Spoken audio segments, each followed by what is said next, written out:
The one, what's the...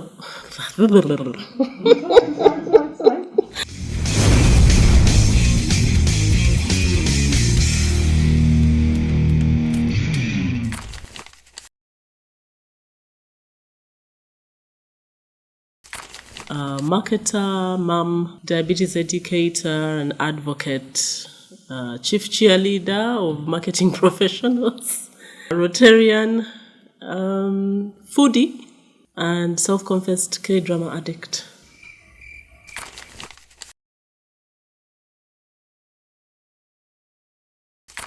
Marketing doesn't work. Yes, marketing doesn't work if you don't know how to use it.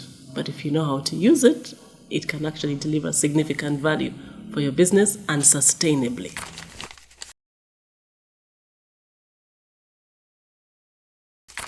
It has to be for a brand that's no longer on the market, called Champion Beer. I was at Uganda Breweries, where we believed that the market wanted a mixture of beer and Uganda Waraji in the product. Turned out, because people punch when they are drinking. So we observed that behavior, did the market research, went through all the process, and actually made the beer. When you put it in the market, people are like, no, I don't know how much UG is in the beer. I want to know that I have taken, at that time, there was still the sachet, so it's called the tot pack. I want to know how many tots I have taken to bottles of beer. When you mix them, I don't know how much UG you put. You might be cheating me on the UG. So it turned out that the answer for that mixed consumption was not to mix the two drinks together. It was to attach the sachets to the bottle and sell it as a promotion. So sometimes you think you know what customers want, but the customer has the right to change their mind. And you have to deal with it.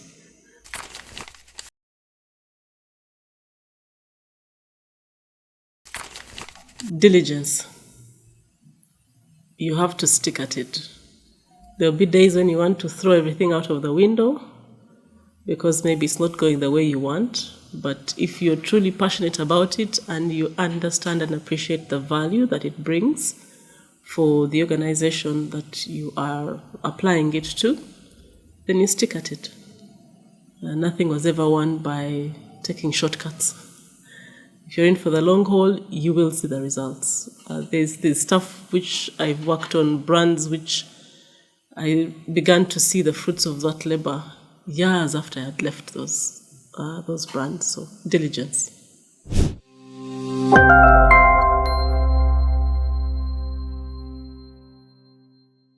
Hey guys, how you doing? I don't want to say we're back because we never leave. Mm-hmm. Yes, we're always here. Always in your faces. Wherever it is you look, we are there. But here's another episode of Conversations with Dan and Josh. It's always a privilege to be in your faces, on your phone, on your TV, on your desktop, wherever it is you find us. But it's even a bigger privilege today because we have a guest. As commonly do. But it's not just any guest. This is the heaviest of the heavy hitters. I don't know how deep I can go with these introductions. The LeBron of marketing, the Michael Jackson of the trade. The GOAT, the Julius Caesar, the all and all of the marketing industry in this country. Our guest today is super, super special to us, and we believe it's going to be super, super special to you. And I will not take much of your time, all right? I'll have her introduce herself because I feel like if I try, I'll be understating facts. I will mbogo this one here, so I'll let her introduce herself. But yeah, welcome to this episode of Conversations with Dan and Josh. Or should we change the name? Conversations with Jackie. Heavy conversations. Because this one is serious. Yeah. All right, so we're joined by Jackie Namara. I'll end there and then just pass it on to her to take it away. Okay, so thank you, Dan and Josh. I have never had my introduction quite done like that before, so you've given me another one I can use. And I just want to add the name Rukare, because I know there's somebody, if she watches this, if the name Rukare doesn't appear, I will be crucified. But it's really a pleasure to be featured here on your show. And yeah, I've spent, I think, pretty much all of my adult working life in marketing. 20 years in a formal environment with a range of companies, a range of sectors. So spent time with Vodafone Uganda, with Airtel in the days when it was still called Celtel, if you remember that far back. Then with Uganda Breweries and with Unilever Uganda. And now I'm doing my own private consulting with Iguru Consult. So yeah, marketing was an accident actually, to be honest. For all of us. I feel like it's an accident to most people in the industry. Just land there. Yeah. So my first encounter with marketing was when I was doing my MBA, because it's one of the foundational courses.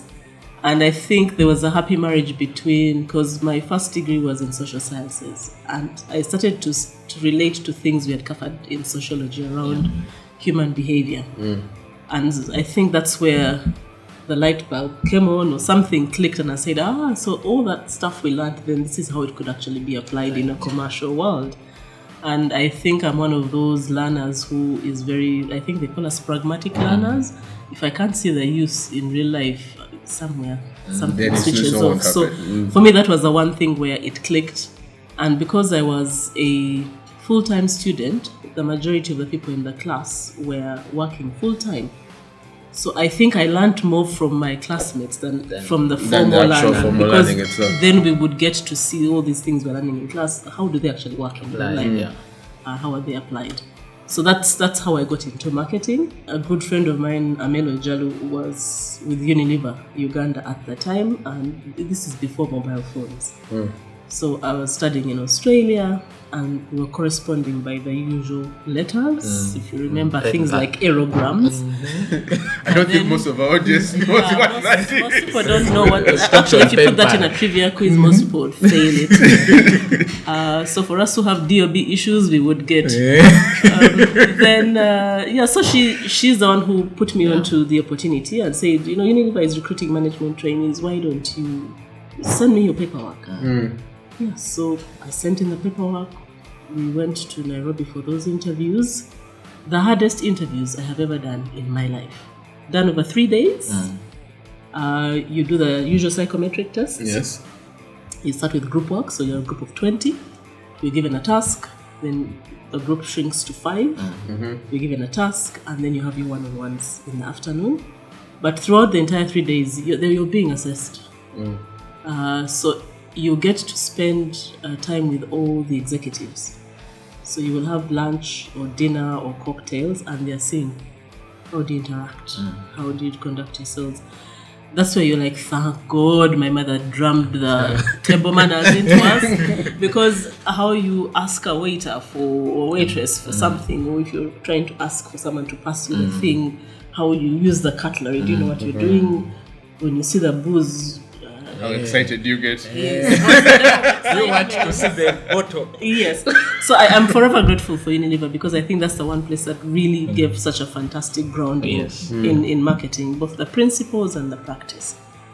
So those 4 companies gave me 20 years of practice, right as from management trainee all the way to department head. Okay. And so I don't regret. My dad used to tell me, why can't you stay in one place for, because in his generation, you worked in one place until you retired. And because I was hoping, he was like, what's wrong with you? What are you looking for? But now I appreciate having worked in all those different environments, because you pick up stuff. Everything teaches you something different.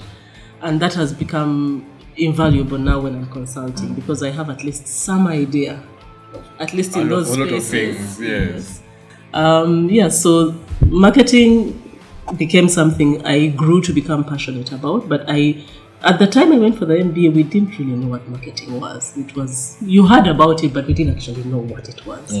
So it was a good way to get started there. And now I'm teaching as well. So I teach with Matt Abacus. We facilitate the strategic marketing module together with somebody who you should have on this show. I don't know when you bring in, John Ponokwi from MTN. Takes notes. Yeah. Yeah, so we facilitate the strategic marketing program for the people who are doing the online MBA with the University of Heriot-Watt. And then more recently, I was asked to facilitate sub-modules for digital marketing and then general marketing with Insurance Training College.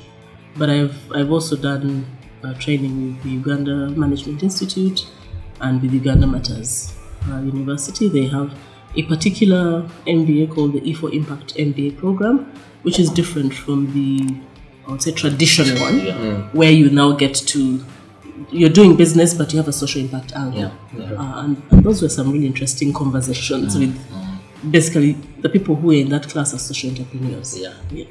So that's the marketing side of things. I'm now getting into corporate governance as well. And through an opportunity that has been provided by Japheth Kato Consulting Group, I'm interacting with clients in the corporate governance space. And that's an interesting angle to see what some of the things you are doing in marketing are now going to impact decisions that are made at board level. And I think that's a piece which we need to institute for the marketers now, for them to understand when I'm doing my strategy, when I'm implementing the activities at that level, what sort of impact do I want to see happen? Into empowering the next generation of young marketers. So I do mentor with Uganda Marketers Society.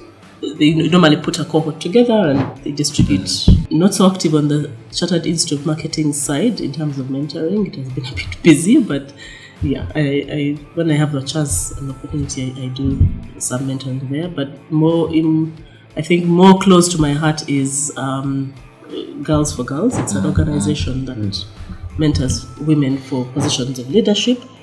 And yeah, so we have big dreams. 1 million girls by 2025. And it's a few months away. We are we are gunning for it. All guns blazing. It's not just Uganda. We have multiple chapters across the continent, actually across the world. Okay. So that's exciting. Should I say socially, I'm a Rotarian. I am still in what? In lower primary in terms of age. But it's been an interesting one. It's a network of really volunteers who are committed to community service. So, once you're out of the limelight, like Rupert Kapshenga says, once your title is no longer there, where else can you be relevant? And so coming to Rotary it's been 20 plus years of persuading. Between Henry Rugamba, Fred Masade, and Shem Nagenda, they've been on my case since university, and I always had an excuse. So now they said, what's the excuse? You have the time, you've got the experience, now, get off the fence, come and join. So it's been an interesting journey so far, creating another network. But also you find a lot of people who you already knew, either from work life or socially, but leading volunteers, that's a whole other leadership story. Maybe you need to bring someone to your show to speak about how to work and lead volunteers, because I was a COVID president, so not easy. I can imagine. But it teaches you about yourself. Things which sometimes you don't want to confront, but there you are. They will come out. in out. And maybe the last space is in diabetes education and advocacy. So our son David was diagnosed when he was 1.5 years old with type 1 diabetes. He's now a fully fledged teenager at 16. So we've been walking that journey, and our commitment with my husband, Dr. Donald Rukare, was that we were not going to be silent about what we were going through, but we wanted to create a community where both kids and the families could come together and see how do we live with what we have without it being seen as a hindrance or a block. So maybe now my work is more behind the scenes and not but we've been involved in some really great initiatives. So I'm happy to say that in partnership, so we have a a support group called Sugar Cubes, and in partnership with the Africa Diabetes Alliance, we were invited to participate in what they call the WHO dialogues leading up to the Global Compact for AIDS. I think it was finally published and released in April of 2021, if I'm not mistaken. And we were part of those conversations. And it was such a great step in terms of policy formulation at that global level, because up until that time, health things tended to be addressed by politicians and people who are healthcare professionals. Yes. People like us who have lived experience didn't sit at those tables. So the one thing that I'll give WHO and all the stakeholder groups that were involved was that for the first time from the word go, we were involved in that process, and we continue to be invited into those forums to basically speak our truth and our realities, to say, yes, you've made that commitment, but on the ground we're still dealing with fundamental basics. And in our country where we still don't have universal health care, I mean, that's a big challenge. If you're a person with diabetes, you need insulin to live. Yes. And so those are some of the conversations. So that is, all the the different hats and areas that I'm interested in. And there you have it.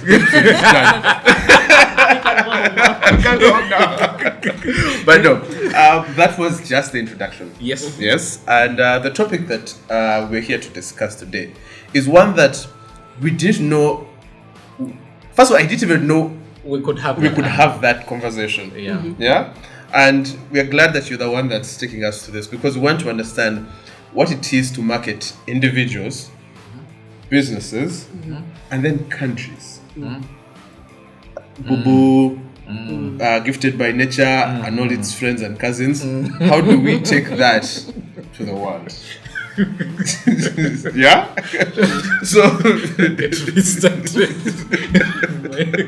So Jackie, we'll just jump straight into this.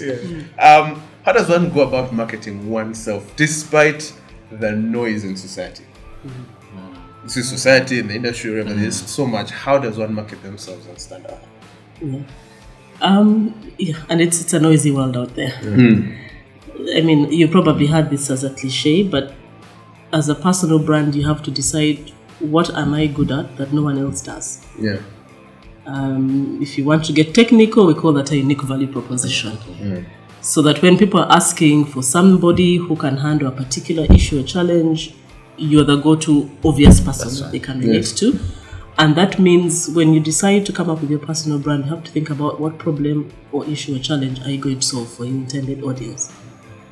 You can't just be foi. If you want to be foi, then you're entering celebrity and personality space. You're not in brand space yet. And I think we tend to mix the two. For me, the acid test is this. If you're saying you're a brand, as a person brand, would people put money for things you're associated to? Or would they look and say, not this one? Not this one. And when you think about the people who fit that profile, okay, I'll give the big ones just so that we can amplify them. But Grasa Michelle, when you say her name, if she comes and attends something that you are trying to preach to the world, people are going to sit up and take notice. Because that association with the name has some gravitas. The Richard Bransons of this world. If we bring it a little bit closer to home, the late James Mulwana, Winnie Byanyima, those are people who, if they put their name behind something, we know what they stand for or what they stood for, and therefore we can say, yes, that's something that I want to be associated with. So what is unique about you that is not replicable by anybody else, because that is what you bring to the table, and what are you solving? Because now, if you don't have something you're solving, you become part of the noise. You're not going to stand out. You're another noise maker. Part of the noise. God.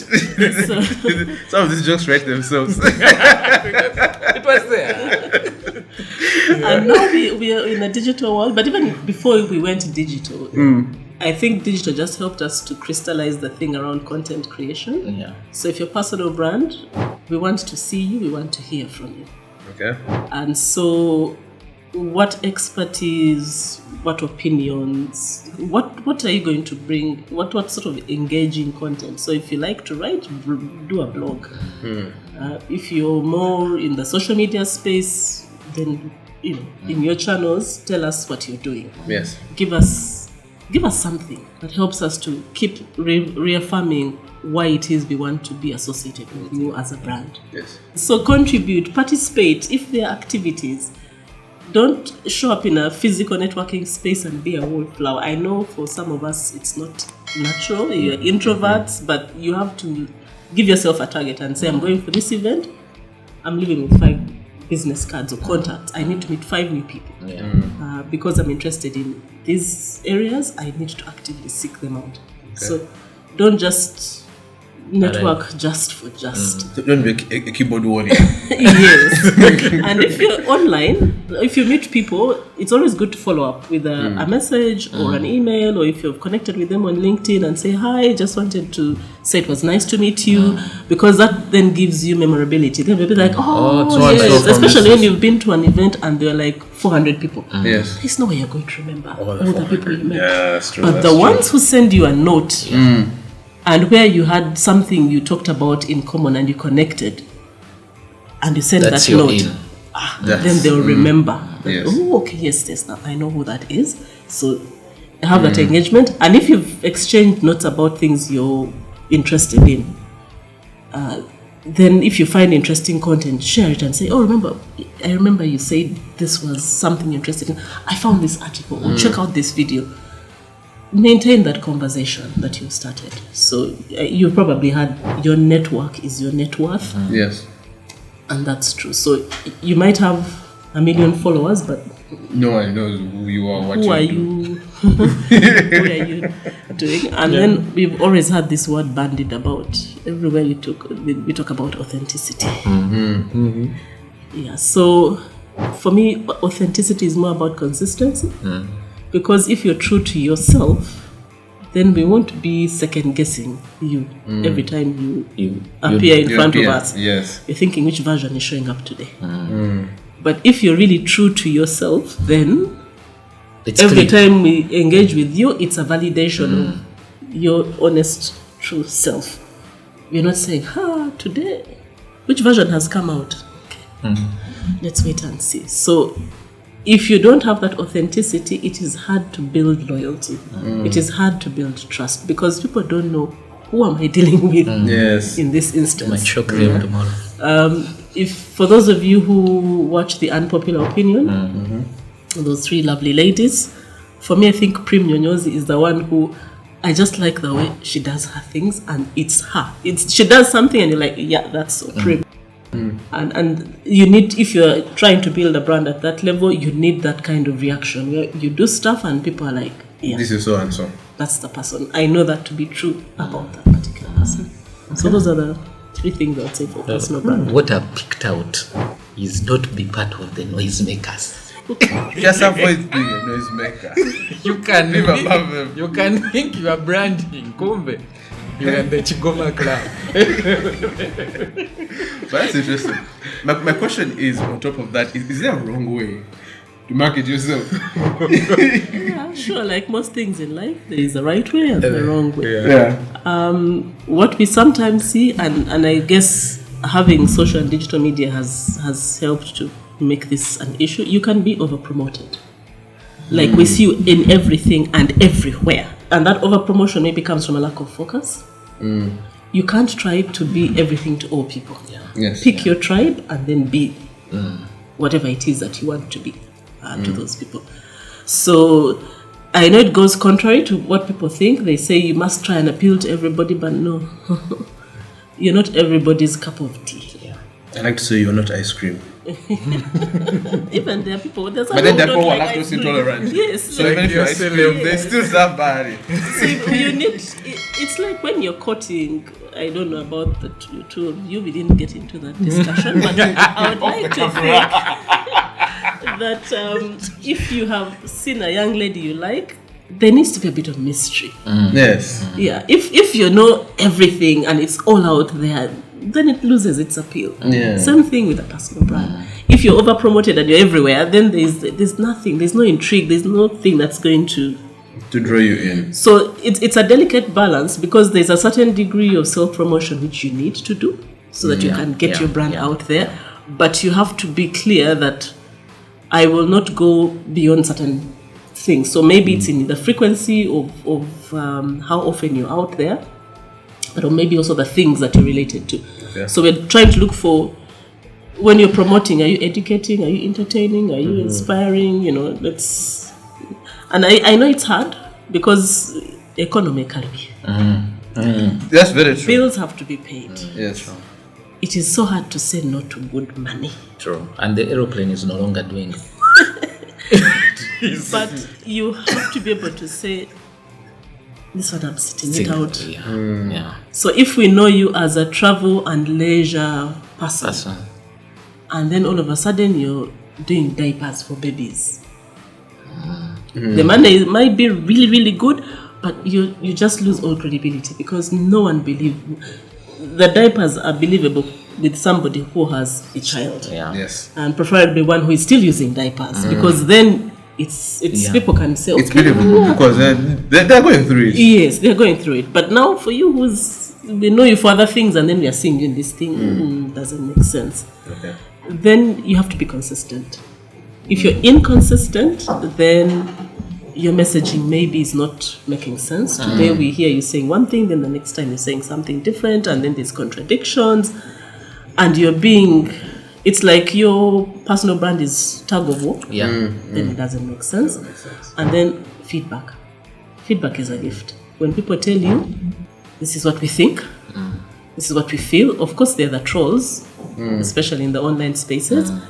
But I would like to think that most people are genuinely telling you how they would like to see you improve.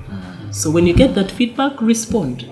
Don't start quarreling and saying those are your things and what. No. You're building a community. So take the time to internalize it and then say, okay, how can I respond? And then engage and then actually change. I mean, do the changes. Work towards it. Yes, especially if there are changes which are for the better. Yes. So, Jackie, we've spoken about self. We were now curious about business. Yeah. How important is marketing to the success of a business? Let's keep it at a small business. Someone who sells, I sell shoes, I sell headphones, I sell, a small business, clothes, something like that. How important is marketing to the success of that business? It's critical. Because when you're a small business, if you're trying to create a space in the world out there for people to know what it is that you do, and when I say marketing, we're not just talking about advertising, because I think when people hear marketing, they think about advertising because that's what they engage with the most. Yes. But this is beyond advertising. So we're now talking strategy first. Yes. What do you want to be in that marketplace? What do you want to be known for? If you're selling shoes, what sort of shoes? Are you selling a wide range of shoes, or you're only selling sports shoes? I've seen, I can't remember the names of the shops, but I've seen some young men who just do sneakers. Yeah. That's all they do.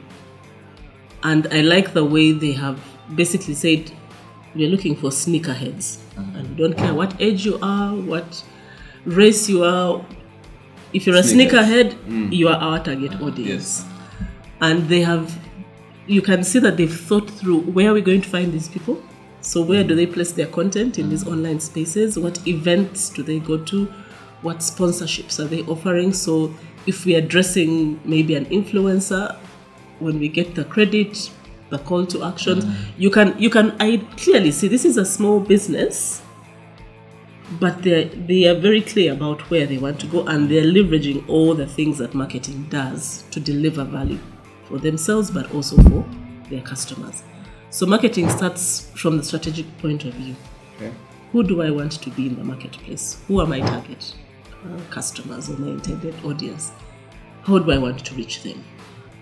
What does the product or the service do for them? Not what I sell, but what does it do what benefit, what value, what stress, is it pain relief, stress relief? What pain point is it? What does it address? Yes, because it's very easy to get stuck on the product and not talk about the benefit of consuming or using that product. And then how do I want to communicate? How does my target audience consume and receive information? So which channels am I going to talk to them? If you're talking to, if we go back to the sneaker idea, if you're looking at people who want to wear sneakers as a fashion statement, I have to craft something that says, whenever you put together a look, here are the range of options that, then there are those who just want, what is the latest one? So Adidas has just released, I don't know, the latest Samba, whatever. They're like, I want, that's the one I want. Yes. So getting to understand your market so well that you know what information to feed in, to release as and when you have what they're looking for. Then how do we measure success? Beyond the revenue, the market share, the profits, our costs. Are we looking at engagement with the audiences that we have committed to? How are we upselling, cross-selling? How are we getting referrals and recommendations to bring on board new clients? So marketing covers that wide range. In the businesses which are online, the thing that I normally see bringing down small businesses is they don't think about sales fulfillment. So I have a very active social media presence. So my accounts are on fire, there's engagement, people are feeling us. I place an order and then all hell breaks loose. And you wait and wait and wait. There is no acknowledgement that the order has been received. There is no, even you paid, but you don't have anything that tells you you've paid. There are all these different elements which are coming into play. Nothing. And it's nothing. So going online and having a nice shop front is not enough. You have to fulfill the order. The promise. Until that sneaker is in the hands of the customer and they've put it on and they've been like, I feel like $1 million, you haven't concluded the sale.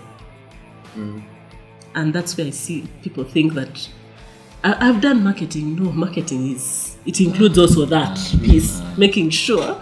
And you don't have to do that piece on your own. Now we have so many other businesses that can help you handle those logistics. So you have a payment aggregator, they handle for you your payment issues. You partner with a logistics partner, inventory, warehousing, this delivery, returns. Then hopefully you have a finance department that deals with maybe refunds and credit notes. You can partner with other businesses to do elements of your thing. But marketing is critical for small businesses. If you're hoping that you have a good product or you have a good service and somehow the world will get to know about it, then you're in for a rude awakening. There are so many good products and services which have died because there just wasn't that commitment to apply marketing to bring those things to the intended audiences. So you need it, and because it's a small business, remember you are everything. You are the MD, you are the marketer, you're the salesperson, you're the finance, you're HR. So you need something which will help to promote your business, and that's where marketing can be very valuable for a small business. Okay. Now, we've talked small business, and your CV has all the heavy hitters. So, how do these principles apply or differ small business versus large corporation? The one that has the 1,000 employees. The principles actually are the same. It doesn't matter the size. What now the big businesses have is they have budget. So scale. They have the scale. So where for you're looking and saying, I have 200K, how do I maximize this 200K?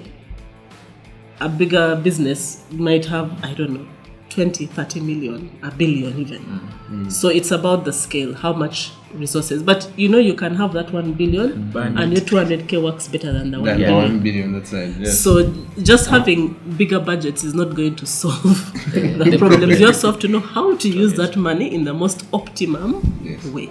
So the difference is access to the various resources, and of course financial is typically a big one at that, but also the people. As a small business, I might want a certain skill set, but I can't get it because I can't afford it. Yes. A company which is much bigger, for them that's a lot easier. It's a phone call away and it's done. Yes, they can get access to that resource. Then, of course, agility. Small businesses don't have layers of bureaucracy to go through.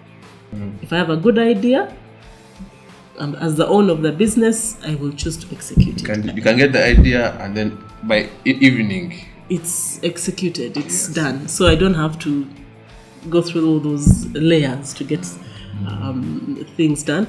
And I think there's a great equalizer, especially when we have digital and social media platforms, because now all businesses are equal in those areas. Spaces, yes. What you do with what you have is what makes The difference. Then there's, I think, a greater degree of personalization for a small business because you know your clients face to face. So if you think about your local kafunda, when you get in there, they greet you by name. They know your order. They even tell you your usual. If they're really smart, they don't even ask you your usual. The minute you sit, the guy is seated with the opener already, like, I open. They know you. Yes. And so they can really customize and personalize the experience to your taste. It's not that easy to do that with a bigger business unless you have some quite sophisticated analytics tools that you have access to. But we've seen some attempts. So Nike does it with their Nike Plus community. So it's achievable with a bigger business, but it's a lot easier and it's more personal. Or should I say personable? I don't know what the description is. When it's a smaller business, because there you have more, I think, face-to-face interaction than with a bigger business. Yeah. Okay, cool. This discussion was picked because of the next part, which is the one that we never really thought would be ever talk about: marketing at a country level. Yeah. The first question that we have is, why should a country market itself? It's a country. It just exists. It's a country, like it exists. So why would a country even think or invest in marketing itself? Yeah, I think before, when we didn't care about what we were globally, you could get away with that thinking. But we exist in a global village now. Yes. We are competing for the same investment with other countries. We are competing for human resource, so we want workers to come and work with us. We are competing for, natural resources. Now we have to compete for attention. So even at a country level, you have to package yourself so that you are the honey that brings the bees. Yes. You can't just sit and say, no, for us we are gifted by nature. So you will arrive. They will come. They will come. Yes, there are very many beautiful places. We have birds, we have words. Yes. And I think we also have to think about some of the non-traditional approaches. For me, actually, my biggest worry was when Dubai announced that they've created a safari experience. That is taking, first of all, our term, because safari came from here, and taking away the one thing that we are proud about. This demographic. And the desert. Now, why would there are certain people who will stop in Dubai? Yes. They won't go further. They won't come down, yes. Because Dubai has all the things they're interested in, and then they're like, no, I can't even see the animal. Do I need to see it in its natural habitat for me to say I have seen it? And I don't know whether we think at that level, but you definitely need a nation brand. Because you have to market yourself to attract tourists, skilled labor, investment. Because all those things factor into your economy. And for the countries who've understood that concept, they are flying. Last year in September, we had the Uganda South Africa Investment Summit. And one of the conveners of that summit was Brand South Africa. Now, those guys have created that central hub or platform where they now say, South Africa, what do we want to be known for? Yeah, and I was checking their website, so I'll read out what they have articulated as their vision. They say their vision is to build a nation brand that inspires its people and is admired globally. And their mandate as Brand South Africa is that they are the official marketing agency of the country, and their mandate is to build the country's brand, reputation, in order to improve its global competitiveness. So they've looked at all those things, tourism, investment and whatnot. But yeah, they're clear. It's not just tourists. No, we are looking at it holistically. So they have all those line ministries, all the agencies, all the private sector. This is what we are doing. So how And can we have a plan horizon over the next 10 years, 20 years. This is what we want to do. Same thing for UAE. I think in Uganda we are more exposed to Dubai because that's really like a popular destination, but the same ethos and principle. So if you think UAE, you're thinking global trade center. You're thinking innovation because they're willing to do the things that you must do to be known and noticed. Yes. So if you want to connect with the Arab world, they're saying we are your gateway. Don't try and fumble. Start here and then we'll show you how. And I think for them, the reason why they've been very intentional is because they know that they have to look beyond oil and gas. When those oil wells and those gas fields dry up, what are we going to be left with? So they've started building for that future now and making those investments. The country that I came across, which has a slightly different philosophy around how it packages itself as a country, is Bhutan. So they've said, you know what? I think in the 70s, because I don't know that it's still considered a kingdom, but they had a king in the 70s, and he introduced this thing called gross national happiness vis-a-vis gross domestic product. And he said, we are not going to measure the success of our nation entirely on financial terms.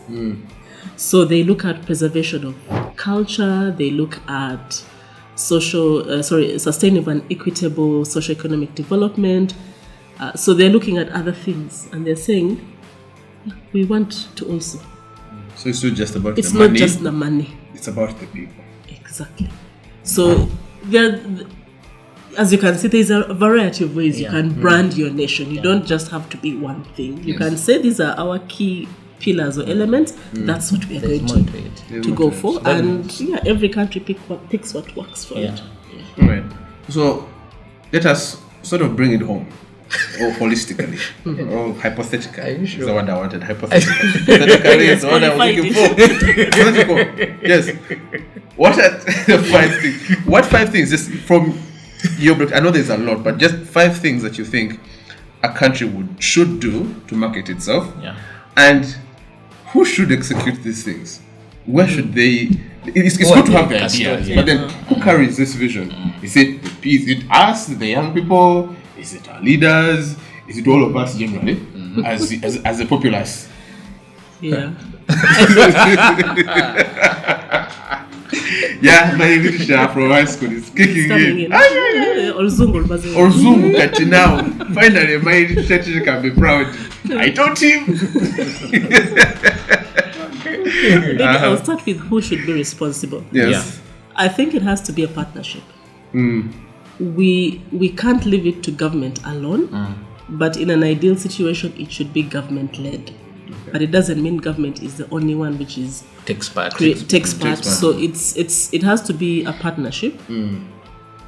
Government, private sector, citizenry, all of us coming together, but we have a common goal, a common thing that we are working for, and that requires us to put aside multiple interests and say, you know what? I have my interest here, but we have this thing we are articulating for the country. How can we align ourselves so that we all feed into this one thing? And I think that's for us where we are struggling as Uganda. Everybody's pushing. Everybody's doing their own thing. Their respective things, so we don't have a central point. And that puts us at a disadvantage when we now have to compete in the world on a global stage, because people can't say, but for you, what is your thing? Yes. And I think we've confused the campaign with the central thing. Yes. The gifted by nature as the boo-boo, proudly Ugandan. Those seem to be more campaign focused and not, but what's that thing that Uganda is known for, that we are positioning ourselves for? So in those 5 things, if you're going to market a country effectively, obviously we need to have a strong identity, brand identity. What do we represent? Is it compelling? Will people want to come? Because you can have a strong identity, but it puts people off. Yes. You need to be able to attract and showcase and highlight what is unique about us. What are those attributes that only Uganda can give you? I don't know whether I might be short for this, but we were in Kigali last week, and Rwanda has been very clear about what it stands for in this space. So for them now, they are like, we know that we can't compete with some of our neighbors in the East Africa region, so we are going to be very intentional around the MICE sector. So any global regional meetings, those guys are aggressive in the pursuit of bringing those things to their country.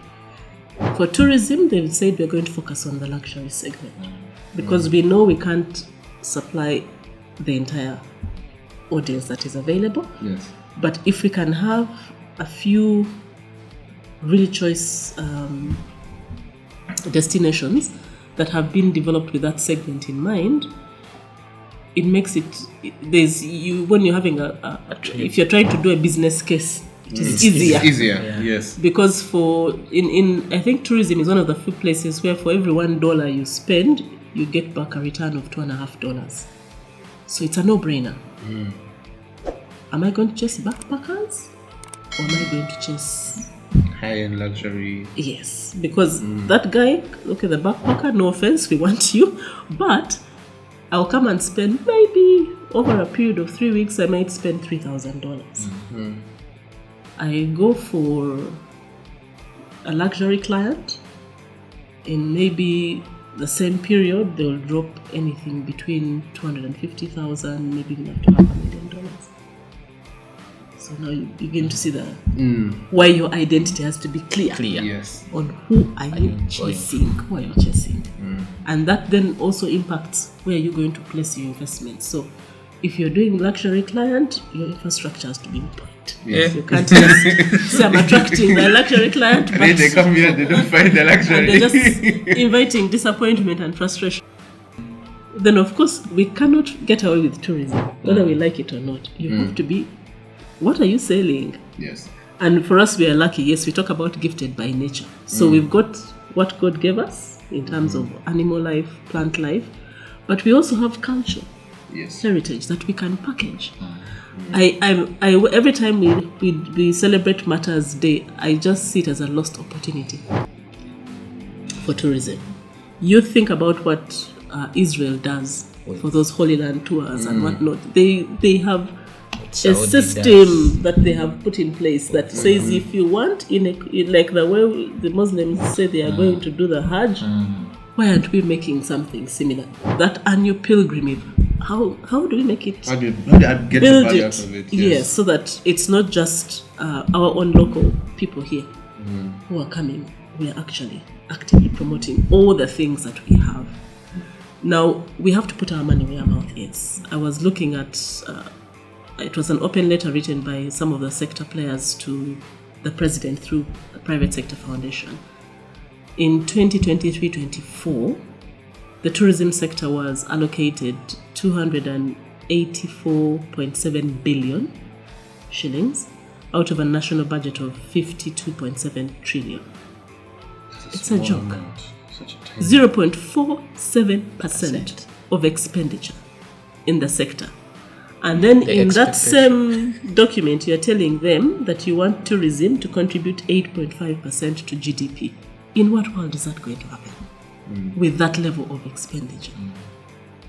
We have to get serious, really. So if you're saying we are promoting tourism, we have to put our money in the sector. It will not build itself by a miracle. And when we say put money, we mean when you attract the investment, we must also put incentives in place for both local and foreign. We tend to focus on the foreign investors. We had a chance to move to Pakuba to do some work, and we were staying in one of the lodges in Pakuba. It's a local investor. They put money in. they're doing their bit to promote the industry, tourism. And the thing that struck me was, if we didn't have oil exploration in the area, would the roads have been that good? Because clearly that investment is coming from the oil and gas sector. So if you're using the Masindi route from the point where you get into the national park all the way, first grade tarmac.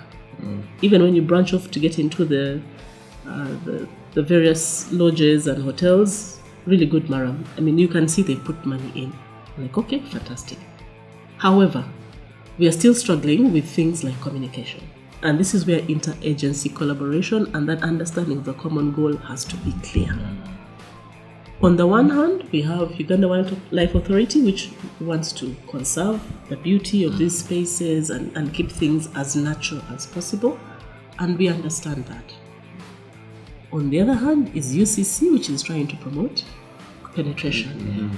Now, if you're traveling to a place like that and you're in the national park, what is the one thing you want to do to pause and to show people where you are not? You see what I said. This is what I'm saying. You need good some sort of internet. At least we need to know at this point I'll be able to get to point X and I can reconnect to the world and pause and send my pictures. Yes. So now there's a whole bunch of delayed licenses for base stations because who are saying no, we are going to be disturbing this pristine environment. We want to keep it. And we're saying we understand that. We have not asked for towers everywhere in the park.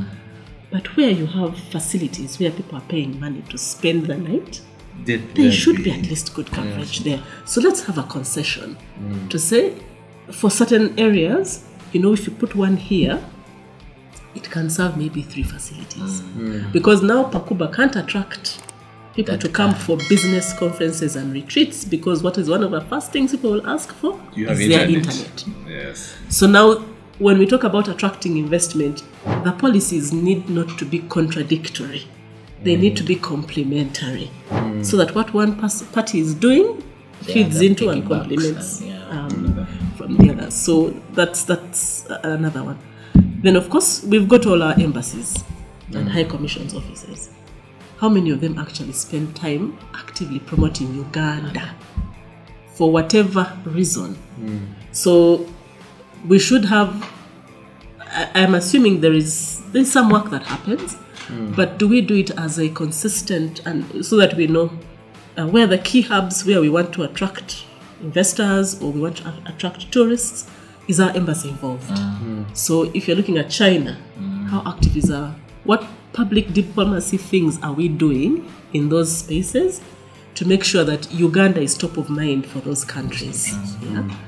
So that they can come in and deliver what they're looking for, whether it's labor or skills or whatever the situation there may be. Then of course the social and digital media. How many active users do we have in the country now? We have millions, whichever platform, I think apart from Twitter, X. Which is a moving target. Yes. It's one that's not yet in the millions. In the millions, at least not for us.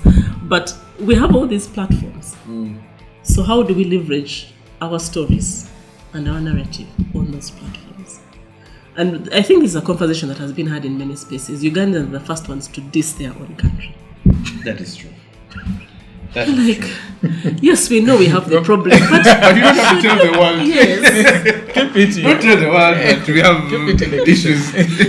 There are certain things which, if you thought about it before you shared the post, you will understand that one post is going to lead to the cancellation of a conference which was going to bring millions of shillings or dollars into your economy. So we have the platforms, but let's use them for good and not for evil. And in this, especially for building nation brands, you have to be able to have that narrative. The one clip, I don't know who is running their social media accounts, but I like they're really trying, but we need to have more of those. The in-flight magazine for Uganda Airlines in Tagali, the person who is doing that social media, I think is doing a good job because they're showing Uganda in its natural beauty and sense. And they're showing you a variety of things. Yes. Then there's this guy, I was seeing the billboard, I'm like, what? He has become this big as I was coming here. Muzungu border. How is that guy the one who is doing more to promote us than us? I mean, those are the things which we should be sitting down and saying, guys, no, we need now to create a structure or a place where, if we are thinking about promoting Uganda as a nation brand, this is the central or overarching thing that we are doing, and everybody feeds into that. Then there you'll have your. I think we are, as you said, we're on a pool. Everyone is pulling in their own direction. So this conversation has taught us more than we actually even asked for. This is Bargain. you know when you go and you ask for food, then they give you more. They ask you if you want nyongeza. This one here. Give you a kokonko. I'll give you cocoa on top of this sound. This was it. I think my biggest takeaway was marketing is beyond what most people think it is. The lights and glamour of advertising. It's a lot deeper, and you've broken it down and shown us that it cuts across different levels, from an individual all the way up to country. So what are your parting shots? You've given us a lot of knowledge, but I'd like for you to just now wrap the Wombo thing like this, and then we can deliver it to the guys. You're like, what?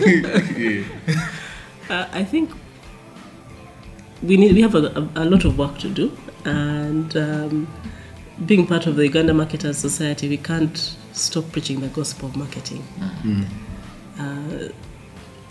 A lot of people assume that they know what marketing is about and what marketing professionals do, but they don't, and it cuts across all levels, all the way to C-suite.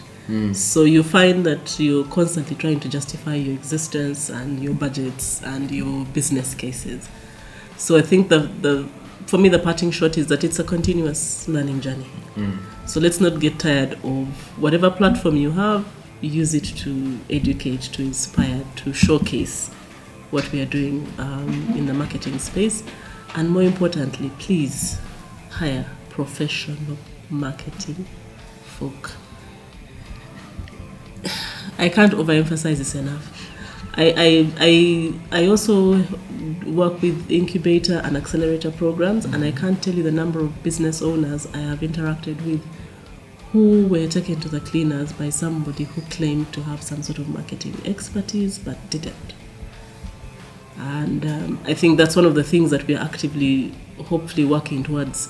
We have the Chartered Institute of Marketing, so if someone has at least a CIM qualification, then you know there's some vetting that has been done. Yes. At UMS, we are also doing our own vetting to say if somebody doesn't have a CIM membership or certification, but they have practiced marketing, we can then give you that degree of assurance that this person knows what they're doing. But I would like us to get to a point where we are like all the other professions. If you're not on the professional register of that country, you are not practicing marketing. Yeah, because too many people have been taken advantage of, and therefore it sort of reinforces that reputation and perception that marketing has no value. Yes, if you got somebody who didn't know what they were doing, of course they're going to waste your money.